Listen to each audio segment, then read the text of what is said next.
Good morning, everybody. We are once again starting a video here in the equipment shed, and that's because we're going to be unhooking this little New Holland tractor and hooking it up to our class rake. We got to rake some grass today. The last couple of videos we've been mowing some grass with the swather and the hay bond header over there. It's getting dry. Hopefully this afternoon we can rake it, and then maybe tomorrow afternoon I can start baling with the round baler. And then later on this week, we're gonna start doing some small square bales as well. We're gonna have to drop this auger off here, and then we'll pull out because the rake is actually just behind the shed.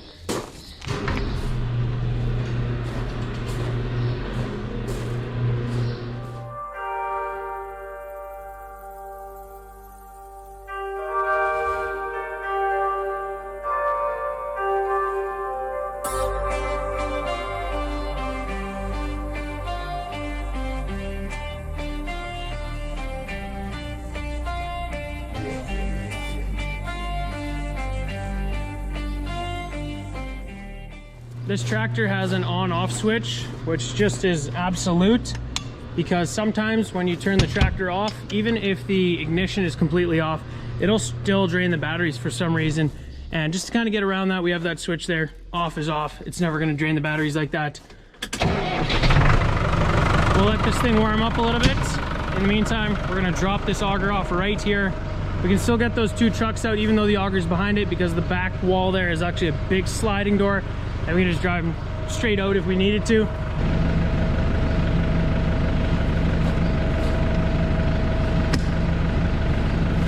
So we found the rake. This is the only Claas piece of equipment that we have. 2700 rake. Solid unit. If you can keep it out of the power poles. And you can see, hooks up with a 3-point hitch right here. It's actually only 2 points. We only need the 2 points on the 3-point hitch. It doesn't need a third. It's solid there, so you don't need it. But let's back this tractor up, see if we can actually line this thing up. It's always a little bit difficult, a little annoying with the 2 points, getting those things straight. We'll see if we can get her done.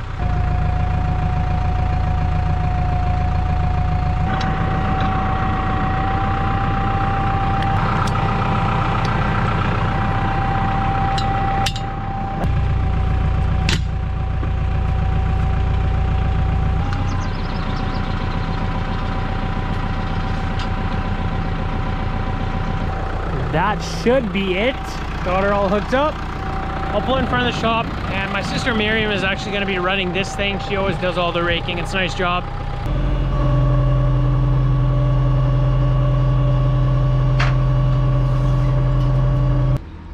Unfolding it there is going to make it a lot easier to check the 8 little tires there, the big ones at the back, and grease the entire thing. Miriam is right now in the fields raking that grass hay. She got it greased and she checked all the tires before she went out to the field, finished servicing it. It's the afternoon now, milking just started, and Nalene called me, said the Juno drove off the edge at the back of the feed alley. It's crashed. We're gonna have to lift this thing back up. There's a little concrete ledge, so we can't drive it up. We got the skid steer though, so that's what we're gonna use to do that. You can see it's parked up against the wall here.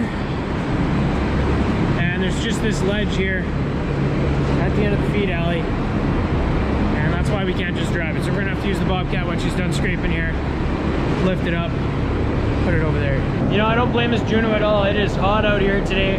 This guy's probably just sweating his butt off pushing all the feed up.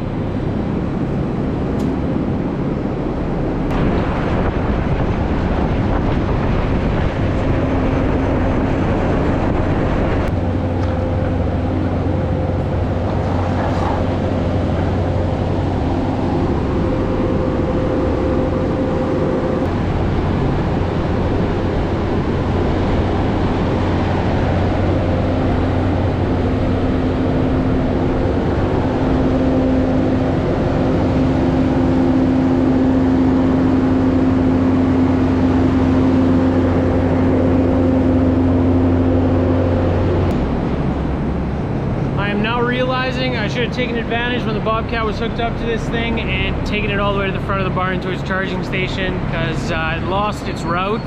So now I need to drive it all the way manually to the front of the barn. And this thing's not it's not a Formula 1 race car, let's just put it that way. Now, we have had troubles with this Juno in the past. I think the biggest reason why this happened is because we have a massive pile of feed right here, and that kind of made the Juno veer around, and it's supposed to drive directly over top of this strip. Probably went beside it somehow and didn't detect this. This signals at JUNO to make the right turn right before the edge here, and then it just went off the edge and against the door. For the rest, this thing has been awesome. It's pretty much been going problem-free for almost a year now, which is really good. I think it's pretty much 4 years old now, I think, so it's been good lately. Pretty sure it'll push me.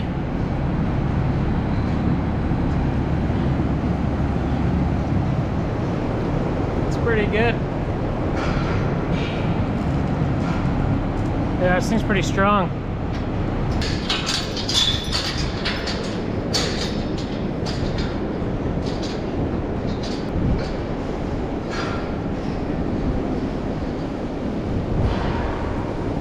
Alright, so the baler is warmed up. We're gonna head out to the field. We got 2 bales of net wrap in the baler. There's one in the chamber already, and then we have 1 spare in the back, so we should be good to go for that. Don't imagine we're gonna make more than 100 bales today. Well, we made it out to the field. We're just gonna do the good old-fashioned hand test on the hay here. See if she's dry enough. Dig in there a little bit. Wring it out with our hands. It looks and feels dry, so the only thing we can do is make a bale and test the moisture on that bale. Start out nice and slow here. Make sure everything's working on the baler before we send it.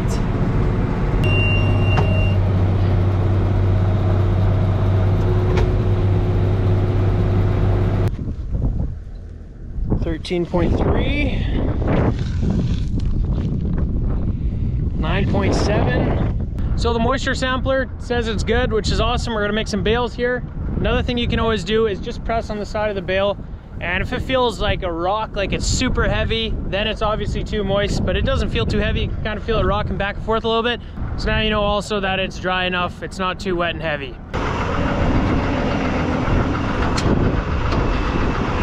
We are out of net wrap.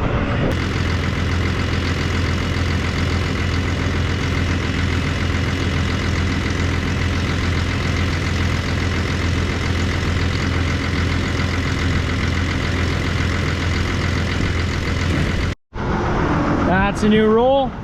She's threaded up in there, should be good to go. Well guys, if you remember, in the last video we were cutting this stuff for 2 videos ago, whenever that was. We did the first 2 outside rounds the night before, and then the day after we cut the rest of the field. The outside rounds were dry, and the other rounds, they're just not dry enough yet, and we don't want to make dry or wet bales. The stuff in the middle of the field here has been on the ground for a little over 50 hours. It is really hot and dry out here, but it's not that hot and dry, and it's still just a little bit too tough, so we're gonna have to come back here later and try again. Otherwise we're just gonna bale it tomorrow. That'll for sure be dry tomorrow. Back in the field about 2.5 hours later, and it looks like we're making bales. There's definitely some showers popping around. That looks like a nasty cloud right there. You can see the bales are nice and green. Back in the field about 2.5 hours later, and it looks like we're making bales. There's definitely some showers popping around. That looks like a nasty cloud right there. You can see the bales are nice and green.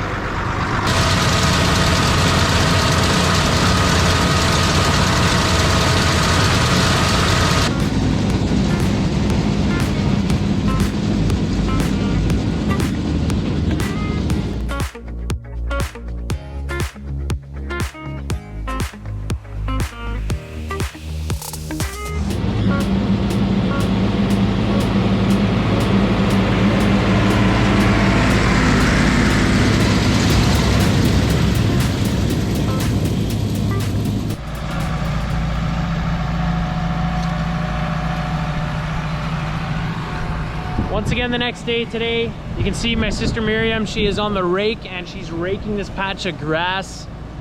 This is the smaller patch, the 30 acres right beside the yard. Later today, hopefully we're gonna grab the small square baler, and I'm gonna make a ton of small square bales here, and then Dad is gonna use the picker and pick them all, bring them to our hay shed right there. And hopefully we can get this wrapped up today. If not, probably tomorrow. But first, before we get started on this field, I gotta go and finish the probably 30 acres that are left from last night yet, where I gotta round bale that 70 acres of grass. So got a bit of baling to do yet, so I'm gonna head out to that field. Hopefully it's gonna be dry enough for me to bale the rest of it. We were kind of struggling with moisture yesterday, Got a couple of bales made, but hopefully we can finish that up today.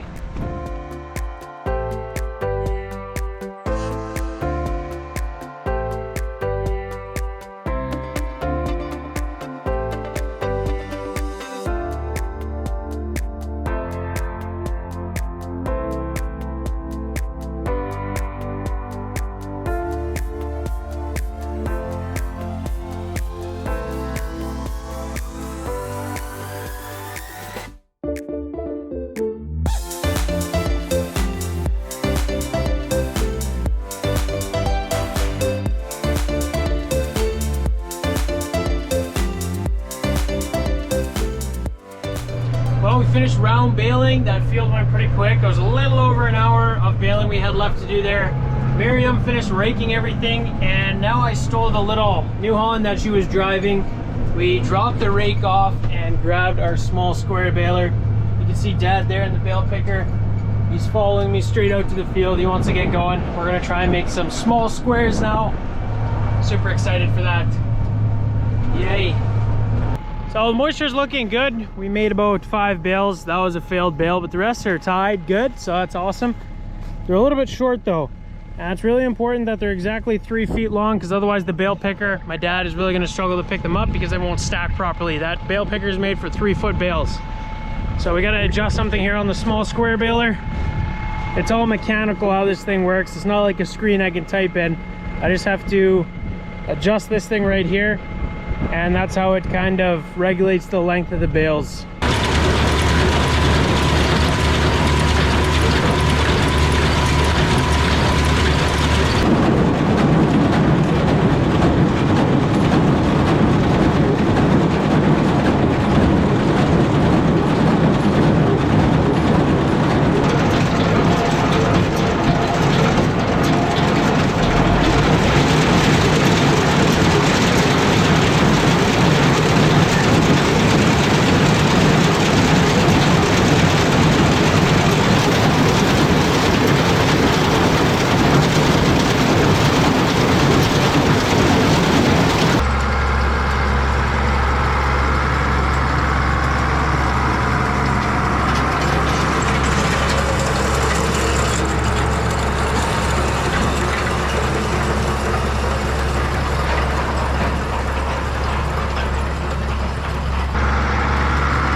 So that's the bale picker.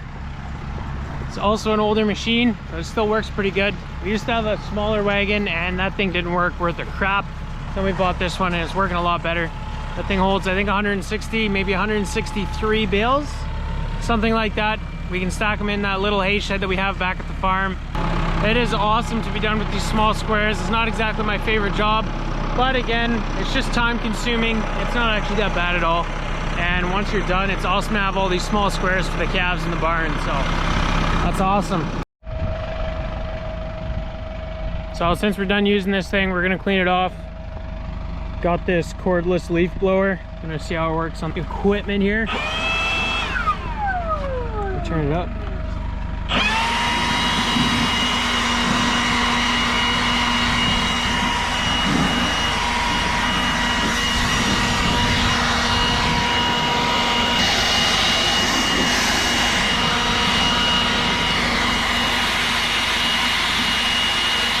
We got 70 bales off of that 70 acre, so a bale to the acre, which is pretty good. And right here we got the bale counter for small squares. Looks like we got 1,091 bales. So would have liked to get a couple more than 1,000 small square bales of grass, but that's all we got. I don't know if that's going to be enough to get to next year for the calves, but we definitely have some left over yet, so we should be good. I'm just going to park these in their spots, and yeah, that is going to be it for today's video, guys. If you enjoyed, be sure to hit those like and subscribe buttons down below, and I hope to see you guys in the next video. Thanks for watching.